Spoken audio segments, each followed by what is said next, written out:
Welcome to learn for तरक्की। Learn for तरक्की में आप लोगों का स्वागत है। आज हम सीखेंगे गिट को विंडोज़ में कैसे इंस्टॉल किया जाता है, कैसे यूज़ किया जाता है और क्यों डेवलपर्स को गिट यूज़ करना चाहिए, क्यों इतना इंपॉर्टेंट है Git. Even though if you are a good coder और you apply for some organization और you are working for a organization, तो at the end of the day you should know Git. So आज हम ये सारी चीज़ें देखेंगे बहुत ही सिंपल लैंग्वेज में, सिंपल भाषा में, जिससे आसानी से आप इस चीज़ को सीख पाएँ। So let's get started. सबसे पहले देखते हैं हम कैसे गिट को इंस्टॉल करते हैं और विंडोज़ के अंदर। फर्स्ट ऑफ ऑल आप gitscm.com साइट ओपन कीजिए ब्राउज़र में और यहाँ पर आपको लिंक मिलेगा। ये SCM साइट के थ्रू आप बेस्ड ऑन आप जिस भी ऑपरेटिंग सिस्टम में बैठे, आप चाहे मैक में हो, विंडोज़ में और इवन लिनक्स में हो, accordingly it will give us the option. और उस ऑप्शन को क्लिक करके आप इस सॉफ्टवेयर को, इस लाइब्रेरी को, इस टूल को डाउनलोड कर सकते हो अपने सिस्टम में और उसके बाद अपना इंस्टॉलेशन कर सकते हो इस सॉफ्टवेयर को अपने सिस्टम में। ठीक है।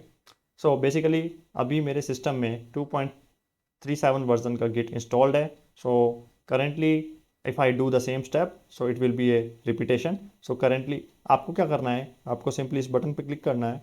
That tool will get downloaded into your system.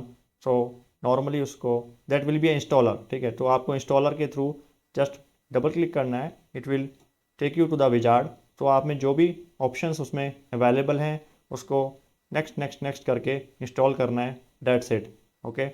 So once you are installed with that, आप जब गिट इंस्टॉल हो जाएगा अपने सिस्टम में, अपने विंडोज सिस्टम में, देन कुछ इस तरह से आपको देखने को मिलेगा। जब आप एक्सप्लोरर ओपन करोगे और किसी भी फोल्डर पे कहीं पर भी you can sit on any folder, any path, आप राइट क्लिक करना। राइट क्लिक करने के बाद शो मोर ऑप्शंस पे क्लिक करना। Then you will see this option Git Bash here and Git GUI here. अगर आप विंडोज़ 10 में हो या विंडोज़ के ओल्डर वर्जन में हो, so you might see this context menu directly. लेकिन अगर आप विंडोज़ 11 या अबव हो तो शो मोर ऑप्शंस के थ्रू आपको ये वाला ऑप्शन देखने को मिलेगा, Git Bash here and Git GUI here. Okay. So आपके लिए Git Bash here is the important option जो आपको डे टू डे यूज़ करना है। गिट गुई हेयर इसके अल्टरनेट अप्रोच भी हैं, सो हम इस पर ज़्यादा गौर नहीं करेंगे क्योंकि ये अगर आप VS कोड यूज़ करते हो और अगर कोई और इंटेलिजेंट आइडिया VS कोड और कोई और टूल यूज़ करते हो, ID कोई और यूज़ करते हो, तो उस केस में वो इंटरनली गिट की कैपेबिलिटी देता है, तो उसके थ्रू हम ये सब चीज़ें कर सकते हैं। सो इसलिए गिट बैश हेयर जो ऑप्शन है that is important. Okay. Now इससे पहले कि हम एक्चुअली में गिट को यूज़ करें, आइए चलते हैं वाइट बोर्ड पे और वहाँ पर हम सीखते हैं कि एक्चुअली में गिट कर क्या रहा है। कि इससे पहले जब गिट नहीं था तब भी तो डेवलपमेंट होती थी, करेक्ट। सो ऐसा क्या इम्पोर्टेंट है, ऐसा क्या अर्जेंसी आ गई और ऐसा क्या जिस टूल की इम्पोर्टेंस है बेसिकली कि हमें इसको सीखना ही चाहिए। और हम क्विकली देखते हैं, तो वाइट बोर्ड पे आके ये सीखते हैं। ओके। चलिए देखते हैं एक एग्जांपल के साथ। इन केस अगर गिट नहीं है तो हम कैसे कर रहे थे काम को पहले। तो सपोज़ कोई एक वेबसाइट बना रहे हो आप, और उस वेबसाइट के लिए आप नॉर्मली क्या करते हो, index.html फाइल बनाते हो सबसे पहले। Okay. Those who are not familiar with that, it's simply a file which needs to be created. ठीक है, एक फाइल है विथ उसका एक्सटेंशन है HTML और उसके अंदर हम कंटेंट लिखते हैं। ठीक है। सो हम वेबसाइट बना रहे हैं, index.html फाइल हमने क्रिएट कर ली है किसी फोल्डर के अंदर और हमारा डे 1 है। Okay, day 1 of development. हमने उस फाइल के अंदर कुछ लिख दिया है। For example you have written 4 lines like this and day 1 ended. तो आपने कंटिन्यूसली इसको सेव किया और उस फोल्डर में रखा हुआ है और आपने शट डाउन कर दिया कंप्यूटर। ओके। तो ये सारी इन्फॉर्मेशन कहाँ जाएगी, ये कहाँ सेव हो रही है, हमारी हार्ड डिस्क में। ओके। बेसिकली नाउ फिर डे 2 स्टार्ट हुआ, आपने वो index.html में फिर से चेंजेस करे। Suppose I am representing the change, suppose you have changes the line this and this. Okay. आपने इस तरह से चेंज किया और फिर से सेव किया और फिर से वो जाकर हार्ड डिस्क में जाकर सेव हो गया। So day 3 you are saying that कि my you are again making a change and you are again saving it. Okay. Now on day 4 you think that कि हमने जो चेंज डे 1 में मैंने जो किया था, जो ये लाइन लिखी थी डे 1 में, दिस लाइन मुझे वो चाहिए, करेक्ट। नाउ वो लाइन आपको दोबारा से डे 4 में जब आप इसको एडिट कर रहे हो तो यू थिंक कि मैं डे 1 में जो लिखा हुआ था वो मैं दोबारा से डे 4 में लेकर आ सकूं, करेक्ट। तो वो लाना आपके लिए चैलेंजिंग होगा, क्योंकि ये लाइन लाने के लिए आप हार्ड डिस्क में जो भी सेव होता है वो लास्ट चेंजेस जो हैं वो सेव हो जाते हैं और वही जाकर ओपन होते हैं, करेक्ट। नाउ अगर आपने डे 1 में कुछ चेंज किया हुआ है उसको आप डे 4 में या इन जनरल कि एक्स डे में आपने चेंज किया है और वाई डे पे आप देख रहे हो और आपको चाहिए बेसिकली वो चेंज, तो वो चेंज आपको नहीं मिल पाता है नॉर्मली, ठीक है, मतलब आपको वो चेंज नहीं मिल पाता है। तो इसका सॉल्यूशन आप क्या सोचते हो कि अगर मैं इस तरह के चेंज अगर आते हैं तो मैं क्या करूँगा? तो आप क्या करते हो, उस फाइल के अलग अलग फोल्डर बना लेते हो, ठीक है। जैसे डे 1 के लिए आपने V1 बना दिया, उसके अंदर आपने जैसे ही at the end of the day काम पूरा हो जाता है आपने उसको फाइल को V1 में स्टोर कर दिया, डे 2 में V2 में स्टोर कर दिया, डे 3 में V4 में स्टोर कर दिया, V3 में, डे 4 में V4 में, ओके। सो अगर इस सिचुएशन पे अगर आप आते हो तो यू नो डैट कि मेरे पास V1 नाम से एक फ़ोल्डर बना हुआ है और उसमें index.html फाइल रखी हुई है, और अगर मुझे वो चेंजेस चाहिए डे 1 वाले तो मैं क्या करूँगा, उस फोल्डर में जाऊँगा, उसके चेंज में रीड करूँगा, वहाँ से कट कॉपी पेस्ट करके डे 4 पे ले आऊँगा, करेक्ट। तो ये काम आप खुद मेंटेन कर रहे हो, basically you have kept A x number of folder. अब हो सकता है कि आपको ये काम आपको 30 डेज का प्रोजेक्ट हो पूरा, ठीक है, और हो सकता है आपकी number of files are also more. अभी तो आप सिंगल फाइल मेंटेन कर रहे हो ओनली फॉर 4 डेज, उसके लिए आपके 4 फोल्डर बन गए, करेक्ट।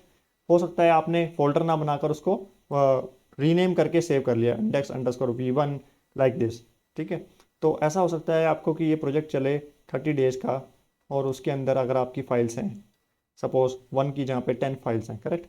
सो आप मल्टीपल फाइल्स को ट्रैक रखोगे, बेसिकली अलग अलग फोल्डर में उस फाइल को रिपीट करते जाओगे, उसके बाद फिर उस पर्टिकुलर पुराने फोल्डर में से जाकर उस फाइल को रीड करोगे और फिर नए फोल्डर में उसको लेकर आओगे।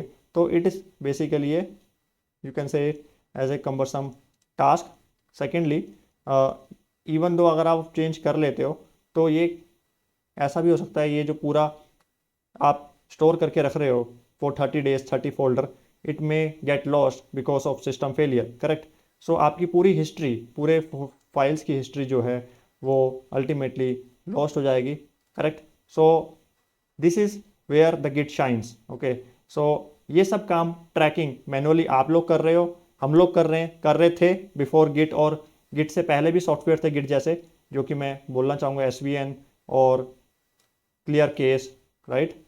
सो इट इज़ नॉट लाइक कि गिट से पहले ट्रैकिंग का सॉफ्टवेयर नहीं था, but now Git has some good qualities, or you can say good features, which actually surpasses the older softwares, okay। So those who are not familiar with git और उनके लिए सब कुछ नया है, तो उनके लिए तो मैं यही कहूँगा कि वो लोग इसी तरीके से ट्रैकिंग कर रहे होंगे, और या फिर SVN सीखेंगे, या पुराना कोई अगर ओल्डर प्रोजेक्ट्स हैं या स्टिल वो क्लियर केस या SVN यूज़ कर रहे हैं तो वो सब उनको सीखना पड़ेगा, ठीक है। तो this is where I could say that कि आपको SVN और क्लियर केस अगर आप नहीं भी सीखते हो तो डजेंट मैटर, अगर आप गिट सीखते हो दिस इज़ द डिमांड, और this is where every organization is actually using Git, और जो लोग SVN और क्लियर केस यूज़ कर रहे थे वो भी गिट में मूव कर रहे हैं, correct. So this is the reason of existence. Git आपके लिए क्या करके देता है? गिट आपके लिए ये सब काम करके देता है, बेसिकली वो आपके लिए different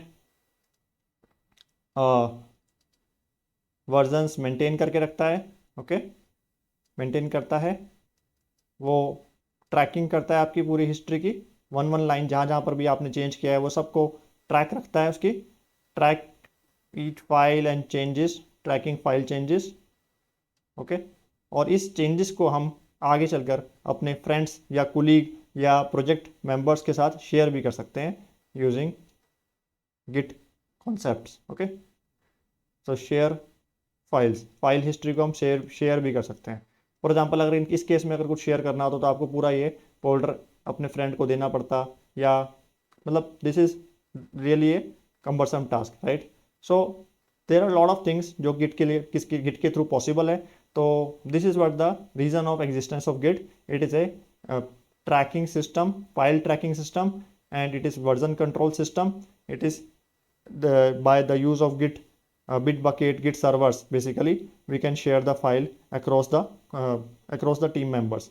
So that is why हम जो भी developers हैं वो कोड लिखते हैं, कोड लिखने के बाद वो उसको गिट को बता देते हैं कि भैया वर्जन ट्रैकिंग कर लो मेरी, तो मेरे फाइल्स की, और आप इसको अपने पास सेव कर लो. So this is the reason of existence of Git. I hope ये कॉन्सेप्ट आपको समझ में आया होगा कि क्यों गिट एग्जिस्ट करता है, कौन से ऐसे टूल थे जो गिट से पहले एग्जिस्ट करते थे, और कैसे गिट को यूज़ करके हम फाइल को ट्रैक किया जा सकता है. और in the next video we will learn about how to use git tool in windows, actually submitting the file to the git for tracking purpose. So till then, stay tuned with us, and please subscribe to our channel if you do not want to miss any upcoming videos in this series. Till then, happy coding, happy learning.